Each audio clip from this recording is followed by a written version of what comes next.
Ahalya TV news కి స్వాగతం. ముందుగా ముఖ్యాంశాలు. వాహన శ్రేణిలోని డ్రైవర్ మృతిపై సీఎం చంద్రబాబు సంతాపం. సీఎం వాహన శ్రేణిలో డ్రైవర్ గా విధులు నిర్వహిస్తున్న ఎండీ అమీన్ బాబు గుండెపోటుతో మృతి. అమీన్ బాబు మృతి పట్ల విచారం వ్యక్తం చేసిన సీఎం చంద్రబాబు అతని కుటుంబాన్ని అన్ని విధాలా ఆదుకుంటానని హామీ. సెంట్రల్ టీడీపీ కార్యాలయంలో ఉమ్మడి కృష్ణా గుంటూరు జిల్లాల పట్టభద్రుల ఎన్నికల సన్నాహక సమావేశం నిర్వహణ. కృష్ణా గుంటూరు జిల్లాల గ్రాడ్యుయేట్ ఎమ్మెల్సీ ఎన్నికలని తెలుగుదేశం పార్టీ ప్రతిష్టాత్మకంగా తీసుకుంటుందని ప్రభుత్వ whip central MLA bonda Umameswara Rao వెల్లడి. ఎన్డీఏ కూటమి బలపరిచిన ఆలపాటి రాజేంద్ర ప్రసాద్ ని అత్యధిక మెజారిటీతో గెలిపించుకోవాలని పిలుపు. రెడ్ సర్కిల్ వద్ద జరుగుతున్న అండర్ గ్రౌండ్ డ్రైనేజీ పనుల్ని సత్వరమే పూర్తి చేయాలని విజయవాడ నగరపాలక సంస్థ కమిషనర్ ధ్యానచంద్ర వెల్లడి. 1,99,00,000 వ్యయంతో జరుగుతున్న యూజీడీ కొత్త లైన్ పనుల్ని సర్వేగంగా పూర్తి చేయాలని అధికారుల్ని ఆదేశం. వాహన శ్రేణిలో డ్రైవర్ గా విధులు నిర్వహిస్తున్న ఎండీ అమీన్ బాబు గుండెపోటుతో మరణించారు. అమీన్ బాబు మృతి పట్ల ముఖ్యమంత్రి చంద్రబాబు నాయుడు సంతాపం వ్యక్తం చేశారు. సీఎం కాన్వాయ్లోని వాహన శ్రేణిలో డ్రైవర్ గా సుదీర్ఘకాలంగా అమీన్ బాబు విధులు నిర్వహిస్తున్నారు. అర్ధరాత్రి గుండెపోటు రావడంతో ఆసుపత్రికి తరలించగా చికిత్స పొందుతూ తెల్లవారుజామున అమీన్ మృతి చెందారు. విషయం తెలుసుకున్న సీఎం చంద్రబాబు డ్రైవర్ అమీన్ బాబు మృతి పట్ల సంతాపం వ్యక్తం చేశారు. కృష్ణా గుంటూరు జిల్లాల గ్రాడ్యుయేట్ ఎమ్మెల్సీ ఎన్నికలను తెలుగుదేశం పార్టీ ప్రతిష్టాత్మకంగా తీసుకుంటుందని విజయవాడ సెంట్రల్ ఎమ్మెల్యే బోండా ఉమామేశ్వరరావు తెలిపారు. ఎన్డీఏ కూటమి బలపరిచిన ఆలపాటి రాజేంద్ర ప్రసాద్ ని అత్యధిక మెజారిటీతో గెలిపించుకోవాలని పిలుపునిచ్చారు. రేపు 27వ తారీఖు జరగబోయే కృష్ణా గుంటూరు జిల్లాల గ్రాడ్యుయేట్ ఎమ్మెల్సీ అభ్యర్థి ఎన్నికల్ని తెలుగుదేశం పార్టీ ప్రతిష్టాత్మకంగా తీసుకుంది. ఇప్పటికే రాష్ట్రంలో ఏ ఎన్నికలు జరిగినా తెలుగుదేశం పార్టీ చంద్రబాబు నాయుడు గారి నాయకత్వం కూటమి పార్టీల ఆధ్వర్యంలో అద్భుతమైనటువంటి విజయానికి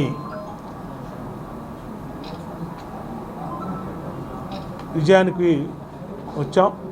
మరి ఈరోజు గ్రాడ్యుయేట్ ఎమ్మెల్సీ ఎన్నికలు ఖచ్చితంగా సమర్థవంతమైనటువంటి అభ్యర్థి ఆలపాటి రాజేంద్ర ప్రసాద్ గారిని తెలుగుదేశం పార్టీ అభ్యర్థిగా పెడతాం జరిగింది. ఎన్నో లోటుపాట్లతో 2024 చంద్రబాబు నాయుడు గారు 4వసారి ముఖ్యమంత్రిగా అయినాక మరి ఎన్నో ఇబ్బందులున్నా ఈ 7 నెలల్లో చూసాం. ఒక సమర్థుడు ముఖ్యమంత్రి అయితే రాష్ట్రం ఏ విధంగా అభివృద్ధిలో పరుగులు పెట్టుద్ది అనేది చూసాం. ఇవాళ అభివృద్ధి పదంలో ఈ రాష్ట్రాన్ని ముందుకు తీసుకెళ్తోంది చంద్రబాబు నాయుడు గారి నాయకత్వంలో. అట్లాగే ప్రాజెక్టులు కానీ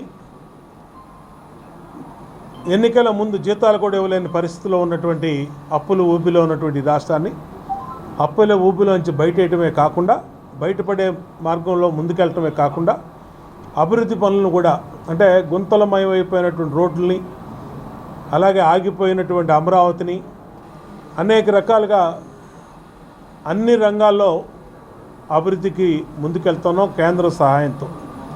ఇటువంటి సమయంలో సమర్థవంతమైనటువంటి అభ్యర్థులకే ప్రజలు ఆశీస్సులు ఇవ్వాల్సినటువంటి అవసరం ఎంతో ఉంది. కాబట్టి మా విజ్ఞప్తి ఏంటంటే గ్రాడ్యుయేట్ ఓటర్స్ సుమారు సెంట్రల్ నియోజకవర్గంలో 18,000 మంది రిజిస్ట్రేషన్ చేసుకున్నారు. ఇంకా చాలామంది ఉన్నారు కానీ అఫీషియల్గా ఓటర్గా రిజిస్ట్రేషన్ చేసుకుంది 18,000 మంది. ఈ 18,000 మంది 27వ తారీఖు నాడు ఓటుని అశ్రద్ధ చేయకుండా తమ ఓటు హక్కుని ఉపయోగించుకుంటూ సమర్థవంతమైన నాయకత్వం చంద్రబాబు నాయుడు గారికి కూటమి ప్రభుత్వానికి మీ ఆశీస్సులు ఇచ్చి ఆలపాటి రాజేంద్ర ప్రసాద్ గారి అభ్యర్థిని అత్యంత మెజార్టీతో గెలిపించమని మేము కోరుతా ఉన్నాం. దానికి సెంట్రల్ నియోజకవర్గం పార్టీ మొత్తం కూడా సర్వసన్నద్ధమైంది. ఇవాళ ఈరోజు జనసేన కానీ భారతీయ జనతా పార్టీ కానీ కూటమి పార్టీలు అందరం కూడా మా కూటమి అభ్యర్థి అయినటువంటి ఆలపాటి రెడ్ సర్కిల్ వద్ద జరుగుతున్న అండర్ గ్రౌండ్ డ్రైనేజీ పనుల్ని సత్వరమే పూర్తి చేయాలని విజయవాడ నగరపాలక సంస్థ కమిషనర్ ధ్యానచంద్ర అన్నారు. 1,99,00,000 వ్యయంతో జరుగుతున్న యూజీడీ కొత్త లైన్ పనుల్ని సర్వేగంగా పూర్తి చేయాలని అధికారుల్ని ఆదేశించారు. జిల్లా వ్యాప్తంగా చోరీకి గురైన మొబైళ్లను రికవరీ చేసిన సీసీఎస్ పోలీస్ సిబ్బంది ఎంఎంటీఎస్ నూతన టెక్నాలజీ ఉపయోగించి మొబైల్ ని ట్రాక్ ద్వారా రికవరీ చేసి బాధితులకు అందించడం జరిగింది అని ఎస్పీ ఆర్ గంగాధర్ తెలిపారు. Gudivada CCS 175, Penamaluru CCS 83, Bandaru CCS 52 మొబైళ్లను రికవరీ చేయగా జిల్లా మొత్తం 310 ఫోన్లని రికవరీ చేశారని ఈ సందర్భంగా తెలియజేశారు. వాళ్ళ గ్రూప్లో ఉన్నారని తెలుసుకున్నప్పుడు కొన్ని రోజులతో తరబడి కూడా వీళ్ళు ఆ వీడియో కాల్స్ చేస్తూ వారి దగ్గర ఉన్నటువంటి సేవింగ్స్, వాళ్ళ దగ్గర ఉన్నటువంటి ఫిక్స్డ్ డిపాజిట్తో సహా, అంతేకాకుండా వాళ్ళ ఫ్యామిలీ మెంబర్స్ అకౌంట్స్ నుంచి కూడా ఈ యొక్క అమౌంట్ని వాళ్ళు విత్డ్రా చేసుకొని ట్రాన్స్ఫర్ చేయించుకోవడం జరుగుతుంది. సో ఇది ఎప్పుడు కూడా ఏ జాతీయ సంస్థ కానీ ఏ ఇన్వెస్టిగేటింగ్ ఏజెన్సీ కానీ మిమ్మల్ని డబ్బులు ఏ రకంగానూ అడగదు, ట్రాన్స్ఫర్ చేయమంటూ జరగదు. సో అది ఎక్కడ కూడా అటువంటి పద్ధతి లేదు. కాబట్టి దయచేసి ఎవరైనా సరే మీకు సంబంధించిన వివరాలు ఏదో ఒకటో రెండో చెప్పి అది మీరేనా అంటే మీరు మన వివరాలన్నీ వాళ్ళ దగ్గర ఉన్నాయి నిజంగా అని అనుకొని వాళ్ళని భయపడటం అనేది కరెక్ట్ కాదు. ఎందుకంటే మనం చాలా సందర్భాల్లో ఏదో షాపింగ్ చేస్తున్నప్పుడు మన కాంటాక్ట్ నెంబర్ ఏదో ఇస్తాం, దానికి అనుబంధంగా ఉన్నటువంటి ఆధార్ కార్డు నెంబరు, లేకపోతే ఇంకా పాన్ కార్డు నెంబరు, లేకపోతే వాళ్ళు సంపాదించి దాని ద్వారా మనం కొన్ని వివరాలు చెప్పి దాంతో మనల్ని భయపెట్టడానికి ప్రయత్నం చేస్తూ ఉంటారు. సో ఇదంతా కూడా మీరు ఎట్టి పరిస్థితుల్లో భయపడాల్సినటువంటి అవసరం లేదు. ఇది రాగానే ఇమ్మీడియట్గా మీరు డబ్బులు వేసినా వేయకపోయినా పలానా నెంబర్ నుంచి కాల్ వచ్చిందని 1930 అనేటువంటి టోల్ ఫ్రీ నెంబర్కి మీరు చేయాలి. ఎందుకంటే ఇది సెంట్రల్ గవర్నమెంట్ వారు ఇచ్చినటువంటి ఒక టోల్ ఫ్రీ నెంబరు. మీరు తెలుగులోనే మీకు ఆన్సర్ ఇస్తారు. మీ యొక్క వివరాలన్నీ చెప్తే వాళ్ళు నమోదు చేసుకొని మీకు ఒక అక్నాలజ్మెంట్ కూడా ఇస్తారు. మీకు మీ నెంబర్కి మెసేజ్ కూడా వస్తుంది. అంతేకాకుండా మీరు దగ్గరలో ఉన్నటువంటి పోలీస్ స్టేషన్కి వాళ్ళని డైవర్ట్ చేయడం జరుగుతుంది. ఒకవేళ ఇన్ కేసు మీరు ఏదైనా డబ్బులు ఆల్రెడీ అప్పటికే ట్రాన్స్ఫర్ చేస్తుంటే కూడా ఆ అకౌంట్ని ఇమీడియట్గా ఫ్రీజ్ చేస్తారు. ఇది గోల్డెన్ అవర్ అంటారు కదా, అట్లాగే మీరు ట్రాన్స్ఫర్ చేసినప్పుడు వితిన్ 1 అవర్ ఇది 1930 కాల్ చేసినట్లయితే ఈ ఫ్రీజ్ చేసినటువంటి అమౌంట్ ఎక్కువగా ఉండేటువంటి అవకాశం ఉంది. లేట్ అయ్యే కొద్దీ ఈ అమౌంట్ అన్నీ కూడా మల్టిపుల్ అకౌంట్స్లోకి, న్యూల్ అకౌంట్స్లోకి ట్రాన్స్ఫర్ అయిపోయి వాటిని రికవర్ చేయడం అనేటువంటి చాలా కష్టసాధ్యం అవుతుంది. ఎందుకంటే వేరియస్ ప్లేసెస్కి వెళ్ళిపోతుంది అమౌంట్. కొన్ని అకౌంట్లో వాళ్ళకి డబ్బులు పడినటువంటి విషయం కూడా వాళ్ళకి తెలియనటువంటి సందర్భం ఉంటుంది. సో కాబట్టి ఇది చాలా అప్రమత్తంగా ఉండడమే దీనికి చాలా మంచిది. అందుకోసం ఈ మధ్యకాలంలో అన్ని సెల్ ఫోన్ సర్వీస్ ప్రొవైడర్స్ కూడా మనం కాలర్ ట్యూన్గా దీన్ని ఈ సైబర్ క్రైమ్స్ గురించి అలర్ట్ ఇవ్వడం జరుగుతోంది. కాబట్టి కృష్ణా జిల్లా ప్రజలందరికీ కూడా విజ్ఞప్తి, ఎక్కడ కూడా ఎవరు కూడా డిజిటల్ అరెస్ట్కి గురి కావద్దు. ఎవరైనా సరే అలా కాల్ చేసిన వెంటనే భయపడద్దు, భయపడాల్సినటువంటి అవసరం లేదు. వెంటనే ఈ యొక్క 1930 టోల్ ఫ్రీ నెంబర్కి ఫోన్ చేయడం కానీ, అలాగే మీ లోకల్ SHO కానీ లేదా SP నెంబర్ తీసుకొని మీరు కాల్ చేసినట్లయితే పోలీసులు ఎల్లప్పుడూ కూడా మీ యొక్క సంరక్షణకు, అలాగే మీ యొక్క ధన మాన ప్రాణ రక్షణకు సిద్ధంగా ఉన్నారు. దాంట్లో భాగంగా ఈ అవేర్నెస్లో భాగంగా మేము ఆల్రెడీ నిన్న ఒక టెంప్లెట్ కూడా విడుదల చేయడం జరిగింది.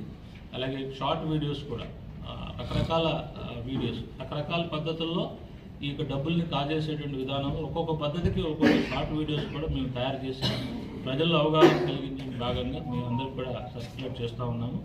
మీరు కూడా మీడియా మిత్రులు కూడా నాకు విజ్ఞప్తి, ఇది వీలైనన్ని ఎక్కువ మీ మీడియా గ్రూప్స్లో. గుంటూరు జీజీహెచ్లో ప్రైవేట్ స్టాండ్ అంబులెన్స్ వాహనాల యాజమాన్యం ఇష్టారాజ్య దోపిడీ. బ్రతుకు తెరువు కోసం జీజీహెచ్ బయట స్టాండ్ పెట్టుకుని ప్రైవేట్ అంబులెన్స్లు నడుపుకుంటున్నామని ప్రభుత్వం వారు కేటాయించిన రేట్లకు మాత్రమే పేషెంట్లను కానీ మృతదేహాలను కానీ తీసుకువెళ్తామని నమ్మపలికి ప్రభుత్వం కళ్లు కప్పి మృతదేహాల పేషెంట్ల వద్ద వేలకు వేళ్లు ఇష్టారాజ్యంగా దోచుకుంటున్నారు. ప్రకాశం జిల్లా మార్కాపురం వెళ్లడానికి మృతదేహం తాలూకా అటెండర్ల వద్ద 16,500 రూపాయలు డిమాండ్ చేశారు. కానీ ప్రభుత్వం వారు నిర్ణయించిన రేటు కేవలం 4,600 రూపాయలు మాత్రమే. ప్రభుత్వం వారు విషయం తెలుసుకొని మందలించినప్పుడు 2 రోజులు ఏం తెలియనట్లు నటించి 3వ రోజు నుంచి యథావిధిగా దోపిడీ కొనసాగిస్తున్నారు. మహాప్రస్థానం లేని సమయంలో ప్రైవేట్ అంబులెన్స్లు కావాల్సిన వచ్చినప్పుడు జీజీహెచ్ స్టాండ్ ప్రైవేటు వాహనాల యాజమాన్యం అడిగే వేలకు వేల రూపాయలని మృతదేహం తాలూకా అటెండర్లు ఇచ్చుకోలేక బయట తెలిసిన ప్రైవేట్ అంబులెన్స్ ని పిలిపించుకుంటే వారిపై జీజీహెచ్ ప్రైవేట్ స్టాండ్ యాజమాన్యం దాడి చేస్తున్నారు. వారి స్వార్థం కోసం జీజీహెచ్ లో పనిచేసిన పలువురు ఉద్యోగులపై మీరే బయట ప్రైవేట్ వాహనాన్ని పిలిపించారు అంటూ వారిపై ఫోటోలు, వీడియోలు తీసి బెదిరింపులకి పాల్పడుతున్నారు. జీజీహెచ్ స్టాండ్ ప్రైవేట్ వాహన యాజమాన్యం చేసే ఇష్టారాజ్య దోపిడీలని అరకట్టాలని, జీజీహెచ్ బయట ఉన్న ప్రైవేట్ అంబులెన్స్ స్టాండ్ని ఎత్తివేయాలని, ఉద్యోగులపై జరిగే దాడులకి జీజీహెచ్ సూపరింటెండెంట్ గారు బాధ్యత వహించి ఉద్యోగుల్ని రక్షించే బాధ్యత తీసుకోవాలని పలువురు వ్యక్తం చేస్తున్నారు. ఎమ్మెల్సీ ఎన్నికలపై కలెక్టర్ ప్రెస్ మీట్ నిర్వహించారు. కృష్ణా జిల్లాల పట్టభద్రులో ఎమ్మెల్సీ ఎన్నికల్లో పోటీ చేసే అభ్యర్థులు 10వ తేదీలోపు నామినేషన్లు సమర్పించాలని గుంటూరు కలెక్టర్ నాగలక్ష్మి సూచించారు. కలెక్టరేట్ కార్యాలయంలో బుధవారం కలెక్టర్ మాట్లాడారు. 13వ తేదీన స్క్రూటినీ, అదే రోజు సాయంత్రం అభ్యర్థుల ప్రకటన జరుగుతుందని తెలియజేశారు. 27న ఎన్నికలు ఉదయం 8 గంటల నుంచి సాయంత్రం 4 గంటల వరకు జరుగుతాయని చెప్పారు. మార్చి 3 నుంచి 8 వరకు కౌంటింగ్ ఉంటుందని అన్నారు. పేపర్లో అన్నిట్లో కూడా చూసి ఉంటారు. సో మనకి నోటిఫికేషను 3వ తారీఖు ఇష్యూ చేయడం జరిగింది, అంటే ఈ మండే. సో ఆ మండే రోజు నుంచి నామినేషన్ ప్రక్రియ అనేది స్టార్ట్ అయ్యింది. So last date for nominations వచ్చి 10th ఫిబ్రవరి. సో వచ్చే సోమవారం లాస్ట్ డేట్ నామినేషన్స్కి. తర్వాత 10వ తారీఖు వరకు వచ్చిన నామినేషన్స్ అన్నిటినీ కూడా మనం 11వ తారీఖు అంటే ట్యూస్డే ఫిబ్రవరి స్క్రూటినీ కార్యక్రమము ఇక్కడ కలెక్టరేట్లో వీడియో కాన్ఫరెన్స్ హాల్లో జరుగుతుంది. దాని తర్వాత మనకి స్క్రూటినీ అయిన వ్యాలిడ్ నామినేషన్స్ అన్నిటి నుంచి కూడా విత్డ్రా చేసుకోవడానికి అవకాశము 13 ఫిబ్రవరి థర్స్డే వరకు ఇవ్వడం జరిగింది. సో మనకి 13th February Thursday final list of contesting candidates అనేది సాయంత్రం ఆఫ్టర్ విత్డ్రాయల్ టైమ్ ఫైనలైజ్ చేయడం జరుగుతుంది. దీని తర్వాత మనకి యాక్చువల్ పోలింగ్ డేట్ వచ్చి 27th February and polling time వచ్చి మార్నింగ్ 8 o'clock నుంచి ఈవినింగ్ 4 o'clock వరకు. తర్వాత కౌంటింగ్ ప్రక్రియ అనేది 3rd మార్చ్ స్టార్ట్ అవుతుంది. యూజువలీ మనకి ఇదంతా బ్యాలెట్ పేపర్ ఎలక్షన్ కాబట్టి మనకి కౌంటింగ్ అనేది ఈజీలీ 2 to 3 days టైం తీసుకునే అవకాశం ఉంది. సో కౌంటింగ్ ప్రక్రియ 3rd మార్చ్ స్టార్ట్ అయ్యి 8th మార్చ్ లోపు పూర్తి చేయాల్సిందిగా ఎలక్షన్ కమిషన్ వారు ఆ నోటిఫికేషన్లో విడుదల చేస్తున్నారు. సో ఈ ఎలక్షన్ సంబంధించి కొన్ని ముఖ్య అంశాలు, ఈ బేసిక్ ఇన్ఫర్మేషన్ చూసినట్లయితే ముందుగా ఈ కృష్ణా గుంటూరు గ్రాడ్యుయేట్ కాన్స్టిట్యుయెన్సీ అనేది ఎర్స్ట్వైల్ కృష్ణా గుంటూరు జిల్లాలో, అంటే ఇప్పుడు మనకున్న గుంటూరు జిల్లా పూర్తిగా, పల్నాడు జిల్లా పూర్తిగా, కృష్ణా జిల్లా, ఎన్టీఆర్ జిల్లా పూర్తిగా, ఏలూరు మరియు బాపట్ల జిల్లాలో పార్ట్, ఇదంతా ఈ 6 జిల్లాలు కలిస్తే మనకి కృష్ణా గుంటూరు గ్రాడ్యుయేట్స్ కాన్స్టిట్యుయెన్సీ. ఈ కాన్స్టిట్యుయెన్సీకి రిటర్నింగ్ ఆఫీసర్ వచ్చి గుంటూరు కలెక్టరు అండ్ ప్రతి డిస్ట్రిక్ట్లో కూడా డిఆర్ఓస్ అసిస్టెంట్ రిటర్నింగ్ ఆఫీసర్గా ఉంటారు. ఏలూరులో మాత్రము ఎస్డిసి పోలవరం వారు అసిస్టెంట్ రిటర్నింగ్ ఆఫీసర్గా ఉంటారు. అండ్ మనకి ఈ 6 జిల్లాలు కలిపి ఈ టోటల్ కాన్స్టిట్యుయెన్సీలో voter strength 3.46 lakhs, male voters 2 lakhs, female voters 1.4 lakhs, transgender voters 46 members. So total 3.46 lakh voters మనం నమోదు చేయడం జరిగింది. నమోదు ప్రక్రియ కూడా ఆల్రెడీ పూర్తి అవ్వడం జరిగింది. 31వ తారీఖు జనవరి వరకు వచ్చిన అప్లికేషన్స్ అన్నిటినీ కూడా 10వ తారీఖు లోపు డిస్పోజ్ చేసి రోల్ అనేది ఫైనల్ చేయడం జరుగుతుంది. ఈ క్రమంలో ఇంకా న్యూగా పేరు చేర్చుకోవడానికి కానీ డిలీషన్స్కి కానీ ఏపీలో టీడీపీ మూల్యం చెల్లించుకోక తప్పదని అన్నారు మాజీ మంత్రి అంబటి రాంబాబు. సీఎం చంద్రబాబు చెప్పేవన్నీ దొంగ మాటలేనని ఆరోపించారు. చంద్రబాబు అక్రమాలపై మాట్లాడలేని పిరికి వ్యక్తి డిప్యూటీ సీఎం పవన్ కళ్యాణ్ అని ఎద్దేవా చేశారు. రాష్ట్రంలో దుర్మార్గాలని చంద్రబాబుతో పాటు పవన్ కళ్యాణ్ కూడా ప్రోత్సహిస్తున్నారని ఆయన ఆగ్రహం వ్యక్తం చేశారు. 49 కార్పొరేటర్లు అయితే ఒకే ఒక కార్పొరేటర్ గెలిచాడు తిరుపతిలో. ఇవాళ మొత్తం వాళ్ళే కైవసం చేసుకుంటాం అంటున్నారు. కిడ్నాపులు చేశారు, కొట్టారు, దౌర్జన్యానికి పాల్పడ్డారు, డబ్బులు పంచారు. ఇన్ని గొర అంతే ఏంటి? అధికారం మదం ఉంది. మేము ఏ స్థానిక సంస్థని బ్రతకనివ్వము. గెలిచిన వాళ్ళందరినీ కూడా వైసీపీ అంటే దించేస్తాం, లేదు మా పార్టీలోకి వస్తే రక్షిస్తాం. ఇదే కదా నేను మనవి చేస్తున్నా. మా డిప్యూటీ మేయర్, మా మేయర్ మీరు ఎన్ని ప్రలోభాలు పెట్టినా లొంగేటటువంటి వ్యక్తులు కాదు.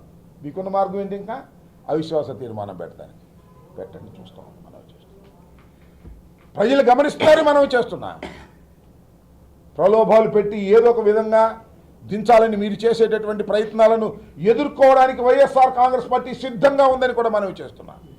We don't care that. అయితే మేము బాధపడుతున్నట్టు ఏంటంటే మాలో ఉండి మమ్మల్ని మోసం చేసే వాళ్ళ గురించి బాధపడుతున్నాం. అది పోతే పోయారు, కండవాలు వేసుకుని పోయారు, డబ్బులు తీసుకుని పోయారు, నాకు తెలుసు ఎవరెవరు పోయారు, అంతా లిస్ట్ ఉంది. ఈ నలుగురు మాతో పాటు వచ్చి అటు ఓటేశారు కదా, అది కూడా మేయర్ గారికి తెలిసిపోద్ది సిస్టంల ప్రకారం. అవన్నీ అంతర్గతమైన విషయాలు, వాటి మీద సమీక్షించుకుంటాం అందరం కూర్చొని. ఇఫ్ నెసరీ యాక్షన్ తీసుకుంటాం, ముందుకు వెళ్తాం, భయపడే ప్రశ్న లేదు. ఇది మీ అందరి ద్వారా గుంటూరు ముఖ్యంగా ప్రజానీకానికి ఇంత దారుణంగా జరుగుతున్నటువంటి అంశాలను,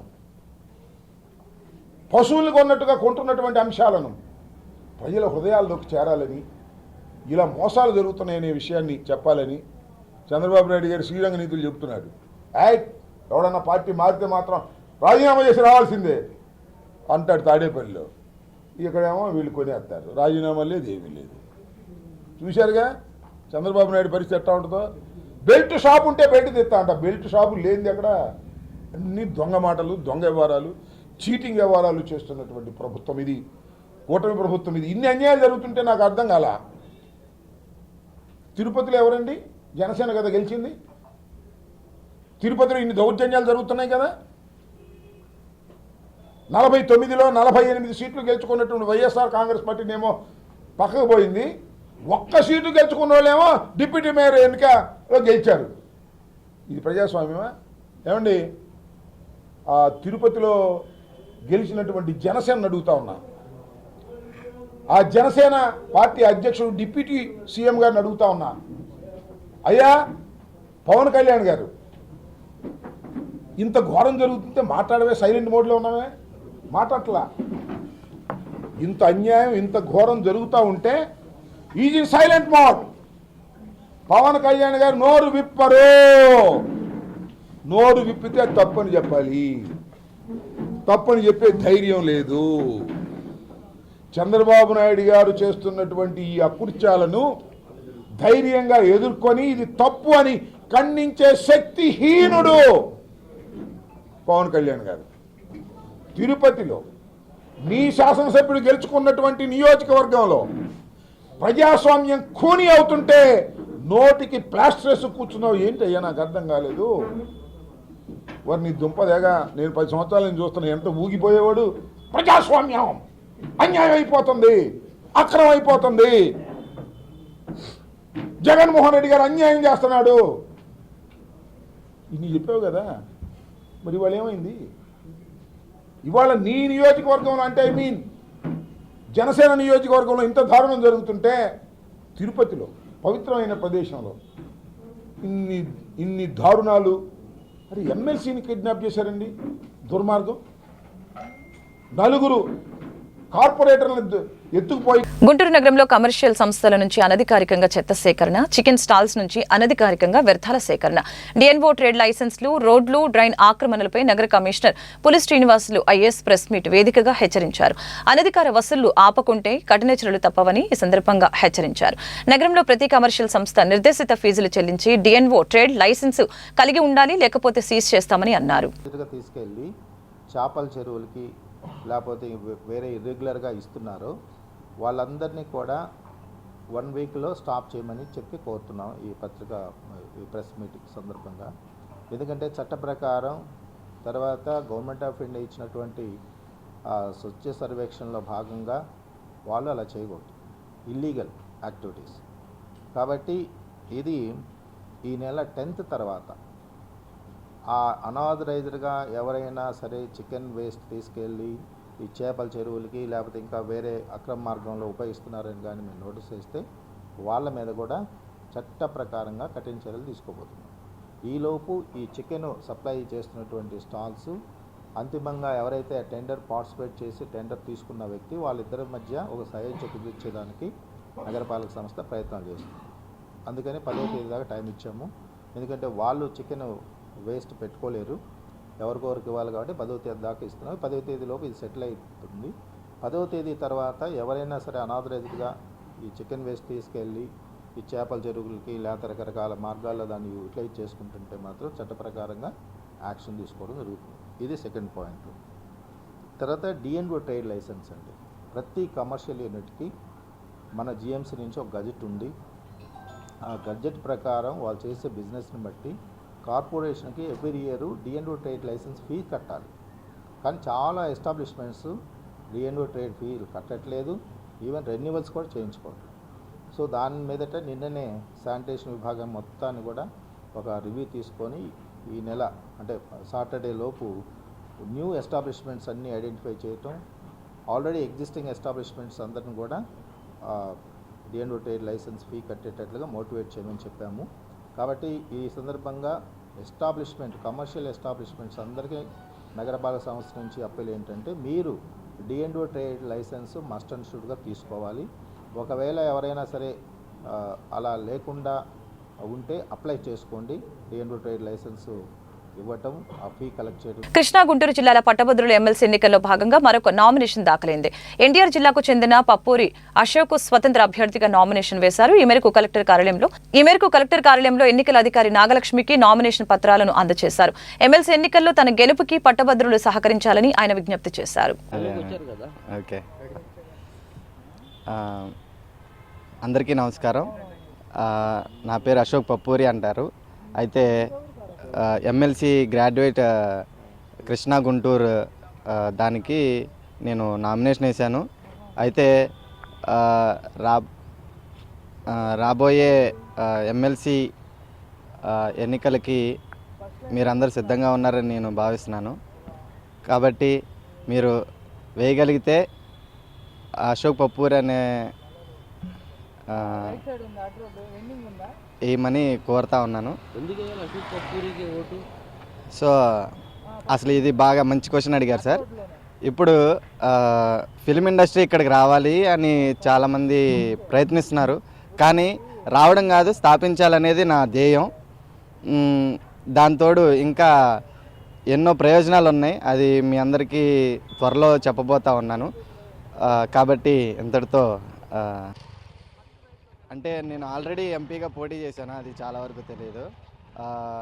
అసలు రాజకీయంలోకే రావాలి, రాజకీయం లేనిదే అసలు అభివృద్ధి అనేది లేదు, రాజకీయంలోనే అభివృద్ధి ఉంది. కాబట్టి దానికోసం ఇంకొకటి మెయిన్ థింగ్ ఏంటంటే